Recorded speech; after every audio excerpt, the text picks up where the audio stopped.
साथियों नमस्कार, मैं हरिश्चंद्र बर्णवाल इस वीडियो में आप सभी का स्वागत करता हूं। दोस्तों, कल भारत पाकिस्तान मैच में चमत्कार हो गया। क्या आपने देखा?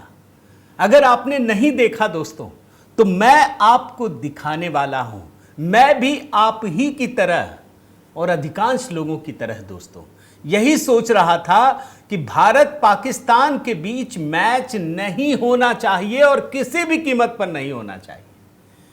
लेकिन सच मानिए दोस्तों, मतलब आखिरी समय में यह एहसास हुआ और जो मुझे लोगों से जानकारी मिली कि मोदी के खिलाफ कितनी बड़ी साजिश रची जा रही थी। लेकिन बार बार कहता हूं ना कि किस्मत उसी के साथ होता है जिसकी नीयत साफ होती है। और प्रधानमंत्री मोदी ने जिस तरीके से दोस्तों एक साहसिक कार्य किया है, सही कह रहा हूं अभी मैं आपको दिखाऊंगा। क्योंकि टीम इंडिया ने राहुल गांधी को, टीम इंडिया ने पाकिस्तान को तो धोया ही धोया, राहुल गांधी की टीम को भी धोया, पूरे इकोसिस्टम को धो दिया। और इतना ही नहीं, दुबई में दोस्तों मैच जरूर हो रहा था, लेकिन इंडिया अलायंस को 10 बड़े झटके लगे हैं। और ये झटके अगर आप नाम से गिनेंगे ना, तो यहां राहुल गांधी के इकोसिस्टम से लेकर उधर उद्धव ठाकरे की टीम, उधर ममता बनर्जी से लेकर के अखिलेश यादव और तेजस्वी यादव तक हर किसी को झटका लगा है। आपको आश्चर्य होगा, लेकिन मैं आपको बताता हूं दोस्तों, जो मुझे लोगों से जानकारी मिली है, राहुल गांधी के इकोसिस्टम ने एक बहुत बड़ी योजना तैयार की थी कि इधर टीम इंडिया हारेगी। ये मना रहे थे कि टीम इंडिया हार जाए।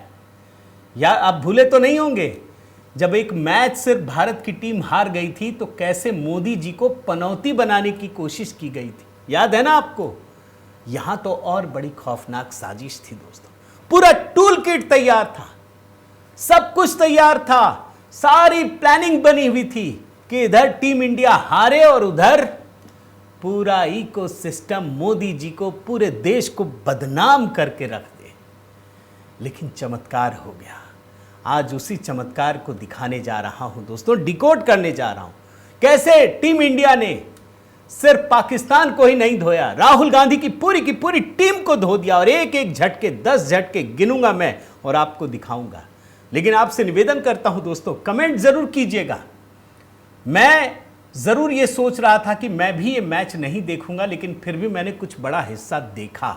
आपको क्या लगता है, ये मैच होना चाहिए था या नहीं होना चाहिए था? जरूर बताइएगा और बता करके कमेंट में दिखाइएगा दोस्तों, जो मैं कह रहा हूं वो सच है या नहीं है। और साथ ही एक और निवेदन दोस्तों, आज 15 तारीख है, परसों प्रधानमंत्री मोदी का 75वां जन्मदिन है।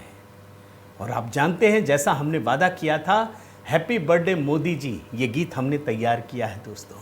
बहुत ही शानदार गीत है, हमने बहुत लगन, मेहनत और परिश्रम के साथ ये तैयार किया है। बताइएगा कैसा ऑडियो है, म्यूज़िक है, लिरिक्स है, सब कुछ। और ये शूट भी प्रॉपर किया है। तो मैं आपके कमेंट का यहाँ भी इंतज़ार करता हूँ दोस्तों। आइए शुरू करते हैं। कुछ 2 विंडो 3 विंडो से पहले शुरू करता हूँ दोस्तों। देखिए, थोड़ा हटकर चीज़ों को पहले दिखाता हूँ। आप जानते हैं ना, ये डोनाल्ड ट्रंप बार बार मोदी जी से सवाल पूछ रहे थे, तो राहुल गांधी क्या कह रहे थे, मोदी जी जवाब क्यों नहीं देते? और दूसरे विंडो में जब यहां पर मैच होने लगा, तो ये बार बार सवाल पूछने लगे कि ये मैच क्यों कर रहे हैं। मैं आपको सिर्फ पहले कुछ छोटी छोटी झलकियां दिखा रहा हूं, उससे आगे फिर लेकर जाऊंगा। एक और 2 विंडो देखिए, फिर से आपको दिखाता हूं। मोदी जी ट्रंप के आगे झुके नहीं। क्या हुआ? ट्रंप को झुकना पड़ा। ट्रंप को कहना पड़ा कि मोदी मेरे अच्छे दोस्त हैं, अमेरिका व्यापार वार्ता जारी करेगा, फिर से जारी रखेगा। और दूसरे विंडो में मोदी जी ने क्रिकेट मैच को लेकर भी किसी को की बात नहीं सुनी। उन्होंने एक लाइन ले ली कि हां, हम बायलैटरल सीरीज अब बंद करते हैं, खत्म करते हैं, लेकिन इंटरनेशनल टूर्नामेंट में जाएंगे। और देखिए, पाकिस्तान टीम की घनघोर बेइज्जती हुई। आपको दोनों का नतीजा भी दिखा रहा हूं दोस्तों। एक और 2 विंडो दिखाता हूं, यह भी बड़ा गजब है। आप सामान्य दिनों में तो सोच लीजिए कि हम यकीन भी नहीं कर सकते हैं। मोदी जी जब आए थे ना दोस्तों, तो राम मंदिर निर्माण के लिए, बहुत पुरानी खबर दिखा रहा हूं, मोदी जी के आने के बाद कोई सोच सकता था राम मंदिर बने? मुसलमानों का समूह भयंकर संख्या में अयोध्या जा रहा था ईंटें लेकर के कि हम पहली ईंट लगाएंगे, राम मंदिर हम बनाएंगे। ये मोदी जी के आने के बाद बदलाव हुआ था। ये सुप्रीम कोर्ट के फैसले से पहले की बात बता रहा हूं। यह आंदोलन हिंदू नहीं मुसलमान चला रहे थे। और दूसरा विंडो, भारत पाकिस्तान मैच को लेकर ओवैसी भड़क रहे थे। आपको बदलाव नजर आ रहा है दोस्तों? ये चमत्कार नहीं है। जो ओवैसी अभी पाकिस्तान की बात हो तो क्या कहते, आज ओवैसी भड़क रहे हैं और सरकार मैच करवा रही है। मैं तो कई कमेंट पढ़ा कि ये क्या दिन आ गए, मुझे ओवैसी का समर्थन करना पड़ रहा है। आप और हम ओवैसी का समर्थन नहीं कर रहे हैं। ओवैसी को भी जो बदल दे उसका नाम मोदी है। ये मैं आपको बता रहा हूं। ये मोदी सरकार में मुसलमानों के गुट अयोध्या जाकर पहली ईंट लगाना चाहते थे। ये मोदी सरकार है जिसमें ओवैसी भी पाकिस्तान को गाली देने को विवश हो गया। ये मैं आपको दिखा रहा हूं। अभी झटके भी दिखाऊंगा एक एक करके। एक और टू विंडो दिखाता हूं। अब देखिए, ये आम आदमी पार्टी वाले डबल स्टैंडर्ड एक एग्जाम्पल के तौर पे लिया है। ये प्रधानमंत्री मोदी को बदनाम कर रहे थे, खून और क्रिकेट एक साथ नहीं चल सकते। और इन्हीं की पार्टी के एक सांसद हरभजन सिंह इसी भारत पाकिस्तान मैच पर ज्ञान बांट रहे थे आज तक में। मैं सिर्फ आपको टू विंडो से वो झलकियां दिखा रहा हूं। तो चमत्कार बहुत सारे बचे हैं। और एक थ्री विंडो दोस्तों, ये देखिए, पाकिस्तान का जो कप्तान है सलमान आगा, टीम इंडिया को चुनौती दे रहा था, आ जाओ, भिड़ जाओ, बर्बाद कर देंगे, तबाह कर देंगे, ये कह रहा था। हमारे सूर्य कुमार यादव ने, यादवों की सेना ने ऐसी टूट पड़ी ये सेना कि सारे के सारे घमंड को चकनाचूर कर दिया और छक्का मार करके ये जीत दिलाया है दोस्तों। और आज की स्थिति जो तीसरे विंडो में मैं आपको दिखा रहा हूं, बड़े ध्यान से देखिए। आज पाकिस्तान मुंह दिखाने के काबिल नहीं रहा। क्यों ऐसा हुआ? यहीं से मेरी कहानी शुरू होती है दोस्तों, जो मैं 10 झटके बताना चाहता हूं। पूरा टेंस माहौल, मैदान में ऐसा लग ही नहीं रहा था कोई क्रिकेट मैच हो रहा है। आप जानते हैं ना कि अगर भारत ने मैच नहीं खेला होता तो पाकिस्तान को विजयी घोषित कर दिया जाता। मॉनेटरी लॉस की तो बात ही छोड़ दीजिए। अब आप एक एक करके झटका देखिए, क्या काम किया है जो राहुल गांधी की टीम सोच भी नहीं सकती, वो काम हुआ है दोस्तों। इस जीत मिलने के बाद जब छक्का मार करके जीत दिलाई सूर्य कुमार यादव ने, तो वहां पहुंचे मैच के बाद बातचीत होती है ना, जानते क्या किया उन्होंने? ये झटका नंबर 1 दिखा रहा हूं। इस जीत को सेना को समर्पित कर दिया। और तभी लोग बोल रहे थे कि भारतीय सेना ने तो पीटा ही पीटा, ये भारतीय टीम ने भी जमकर धोया पीटा।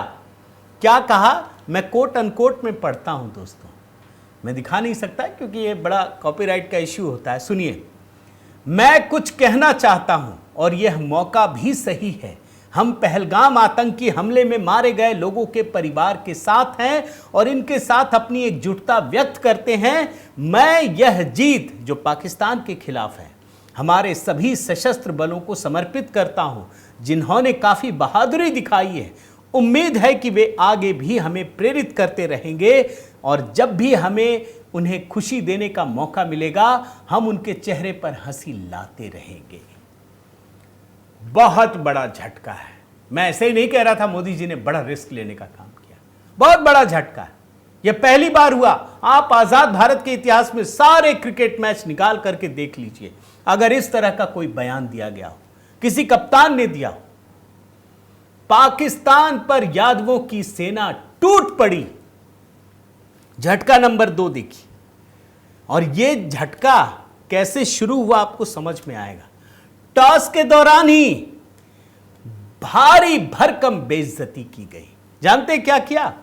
भारतीय कप्तान सूर्य कुमार यादव जब कैप्टन पाकिस्तान के सलमान अली आगा के साथ गए टॉस करने के लिए। टॉस हो गया, हाथ नहीं मिलाया। अरे तुमसे कौन हाथ मिलाएगा, सीधे बातचीत की, अपनी लिस्ट दी और तुरंत चले आए। हाथ ही नहीं मिलाया। यह है दूसरा झटका। पाकिस्तान वाले रो रहे हैं। मैंने वो वीडियो निकाला नहीं दोस्तों, वो आप सोशल मीडिया में देखिएगा। पाकिस्तान में हार से अधिक ये चर्चा हो रही है कि टीम इंडिया ने हमारी बहुत बड़ी बेइज्जती कर दी, बहुत बड़ी। अब वो सोचेंगे कि यार हमको नहीं खेलना चाहिए, वैसे ही हम हार जाएंगे, क्यों जाए इंडिया से खेलने के लिए। ये झटका नंबर 2 था। झटका नंबर 3 सुनिए। मैच हराने के बाद हाथ मिलाने की जगह सीधे पवेलियन लौट गए। भारत ने पाकिस्तान को 7 विकेट से बुरी तरह हराया। और मैं मीडिया में पढ़ रहा था, ये लंबे लंबे बोल्ड अक्षरों में, पाकिस्तानी नहीं दुनिया भर के मीडिया में जिन्होंने इसे कवर किया, जानते हैं क्या लिखा है कि मैच खत्म होने के बाद दुबई में ऐसा कुछ दिखा जो कभी दिखा ही नहीं था, कभी ऐसा नहीं हुआ। भारतीय कप्तान सूर्य कुमार यादव ने छक्के से मैच खत्म किया और विनिंग 6 मारते ही वो अपने नॉन स्ट्राइकर एंड पर मौजूद शिवम दुबे के साथ वापस लौट गए।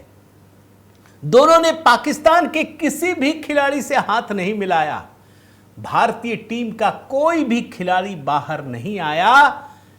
वो बाहर सूर्या और दुबे का इंतजार कर रहे थे।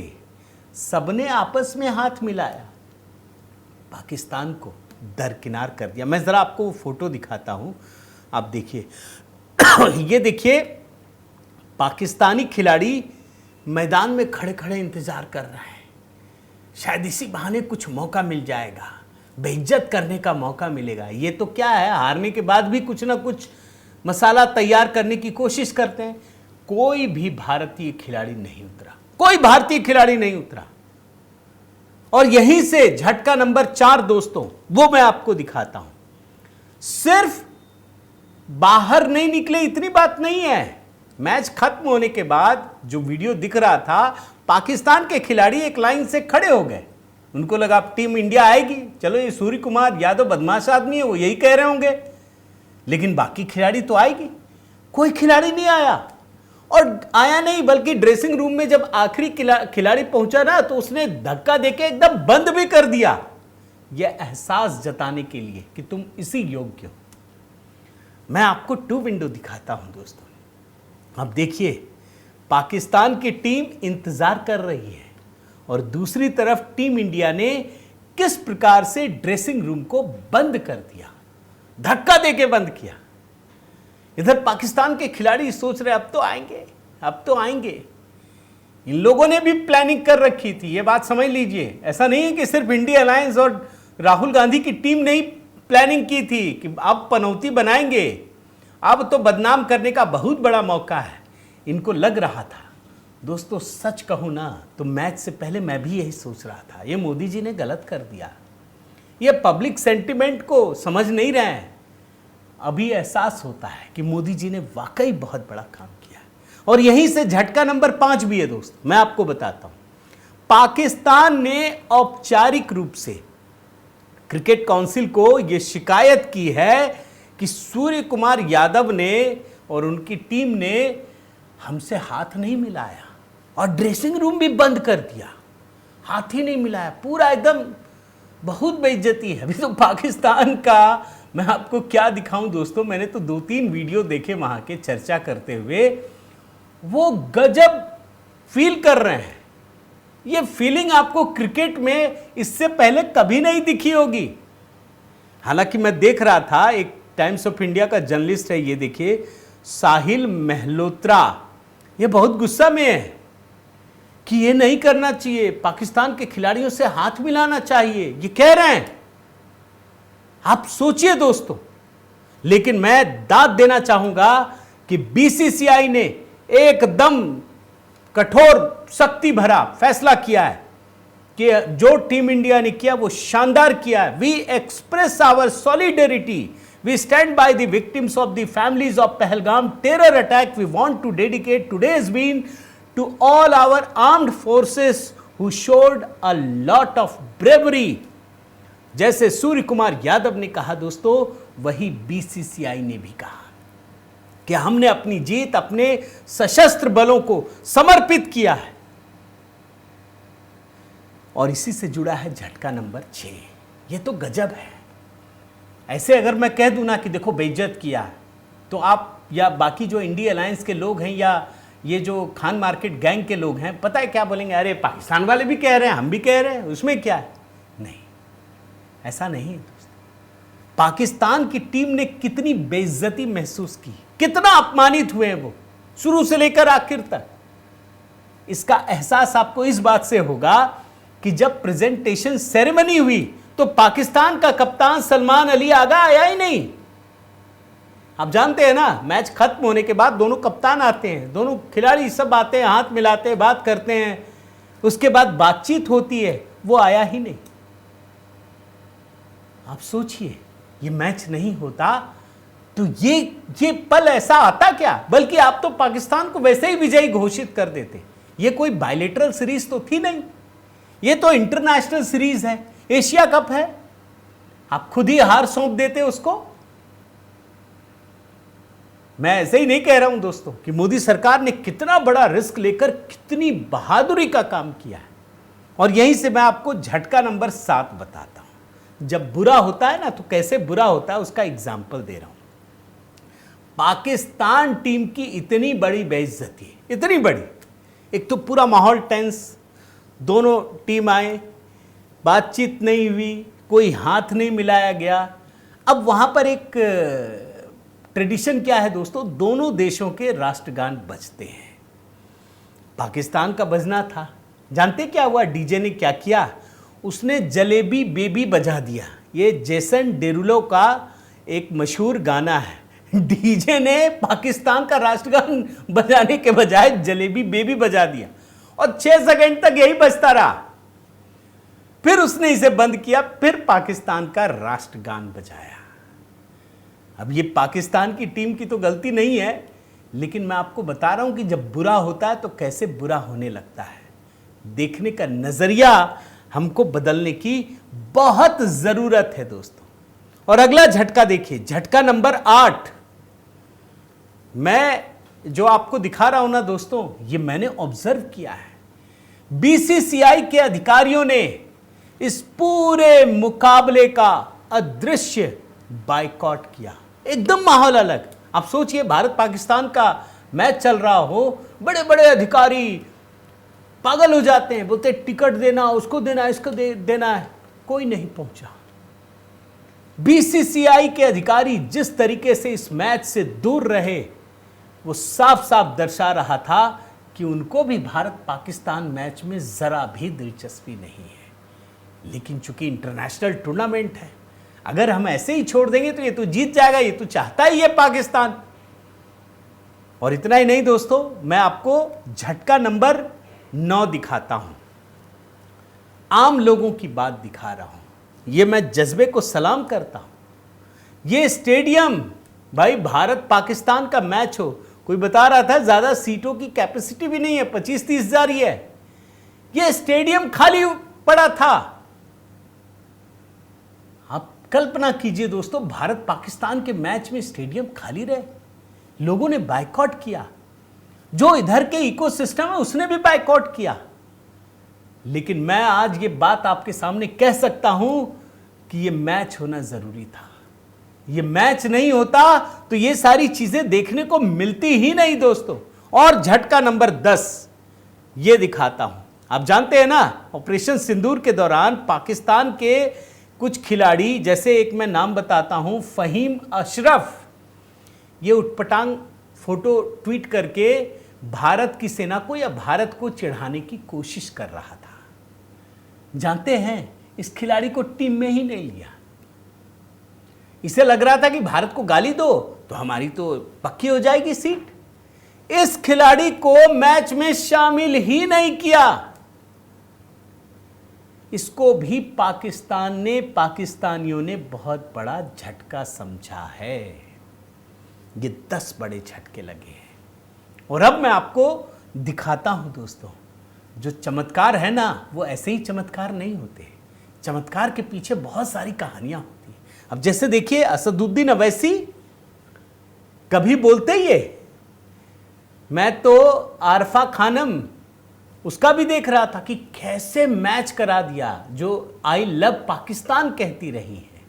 आप जानते हैं ना, यही तो ये लोग कहते थे, अब ये पाकिस्तान का भी विरोध कर रही है। बहुत बड़ा बदलाव है दोस्तों, बहुत बड़ा बदलाव है। मैं प्रियंका चतुर्वेदी, शिवसेना, उद्धव ठाकरे सुबह से लगे हुए थे कि बस विरोध करो, मोदी जी को बदनाम करने का समय आ गया।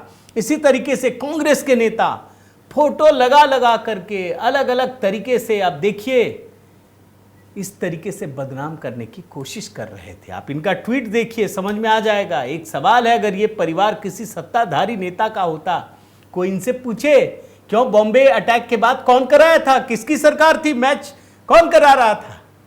मोदी जी में आप कुछ ज्यादा ही उछलते हैं और आप मोदी को बदनाम नहीं करना चाहते, आप भारत को बदनाम करना चाहते हैं। यही सच है।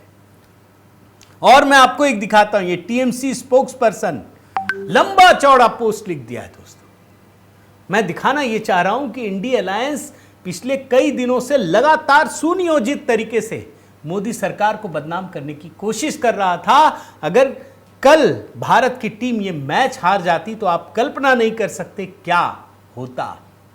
क्या हुआ जानते हैं? भारत ने तो झटका दिया ही, टीम इंडिया ने तो उनको धोया ही, इंडिया अलायंस को तो धोया ही, कांग्रेसी इकोसिस्टम को तो धोया ही, पाकिस्तानी खिलाड़ियों को पाकिस्तान की जनता भी धो रही है। अगर ये नहीं होता ना दोस्तों तो बड़ी मुश्किल थी। और मैं आपको एक बात बताऊं, ऐसा नहीं है भारत सरकार काम नहीं कर रही है। पाकिस्तान के साथ सब कुछ रोक दिया, अरे पानी रोक दिया यार। एक कांग्रेसियों की तो जीवन में हिम्मत नहीं होती, जीवन में नहीं होती। और अभी एक बड़ा फैसला लिया है कि जो सिख तीर्थयात्रियों का जत्था जाता है गुरु नानक देव जयंती पर, सरकार समझ गई इनके लिए संकट है, बोला हम इसको रोकते हैं भैया। सरकार जो बायलेटरल चीजें हैं ना उसको जरूर रोक रही है, लेकिन इंटरनेशनल प्लेटफॉर्म पे तो आपको जरा बदल के रणनीति अपनानी पड़ेगी। ट्रंप को अगर मोदी जी जवाब नहीं देते हैं तो इसका मतलब ये नहीं कि मोदी जी झुक गए, हार गए। समय का इंतजार होता है। अब आप बताइए दोस्तों, भारत पाकिस्तान का ये मैच होना ज़रूरी था या नहीं था? कमेंट में ज़रूर लिखिएगा। और अगर चैनल सब्सक्राइब नहीं किया है दोस्तों तो ज़रूर कीजिए, लाइक कीजिए, बेल आइकन दबाइए। और हाँ, HB मेलोडी दोस्तों आज ही प्रधानमंत्री मोदी के जन्मदिन पर एक शानदार धमाकेदार गीत हैप्पी बर्थडे मोदी जी गाइए, झूमिए, रील बनाइए, जहाँ जैसे इस्तेमाल करना हो मैंने कमेंट में पिन कर दिया है, तुरंत देखिए और बताइएगा कैसा लगा। बहुत बहुत धन्यवाद। जय सिया राम।